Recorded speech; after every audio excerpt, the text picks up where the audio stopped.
Bonjour. Alors, nous sommes donc à la fin mars 2019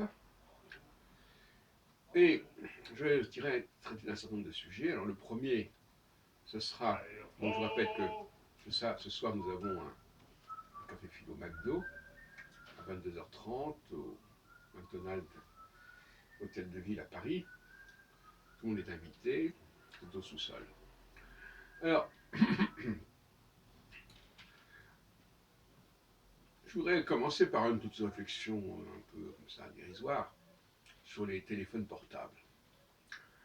Et autrefois, quand les gens n'avaient pas de téléphone portable, ils réfléchissaient. Ils étaient dans le silence intérieur. Ils étaient conduits à penser. Maintenant, dès que les gens ont un tout petit peu de temps, notamment dans les transports en commun, ils se précipitent sur leur téléphone, soit pour appeler, soit pour reconsulter des messages, au lieu tout simplement de rester avec eux-mêmes, si on peut dire. Et ça, c'est aussi un aspect négatif, en dehors des tout problèmes de pollution hertzienne, je ne sais pas quoi, que génèrent ces questions-là, et en dehors de la question des conversations avec d'autres où on vous entend parler de façon complètement impudique et sans gêne. Mais le problème, c'est que les gens... mais c'est très féminin, ça, c'est très féminin. Les gens ne communiquent que par la communication, ne réfléchissent que par la communication et ne pensent pas par eux-mêmes. Sinon sur des choses extrêmement ponctuelles et casuelles qu'on imagine. Et c'est quand même assez embêtant cette façon de fonctionner, hein, pour quand même ce qui est.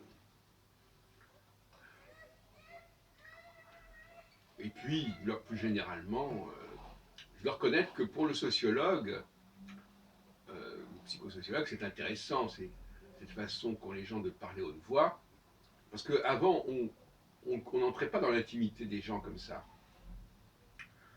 Et donc, par conséquent, il y avait des choses sur le comportement féminin, notamment, qu'on ne soupçonnait pas.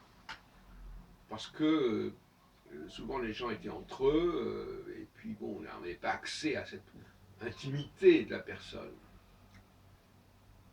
Et grâce au téléphone portable, eh bien, on comprend mieux leur mode de fonctionnement. Et de ce côté-là, je dois dire que c'est tout à fait précieux. De même que sans les téléphones portables, on ne se rendait pas compte qu'il y avait autant de gens qui parlaient autant de langues et qui finalement ne s'exprimaient pas forcément en français. On a droit à toutes sortes de langues, de gens qui sont français, mais qui parlent toutes sortes de langues.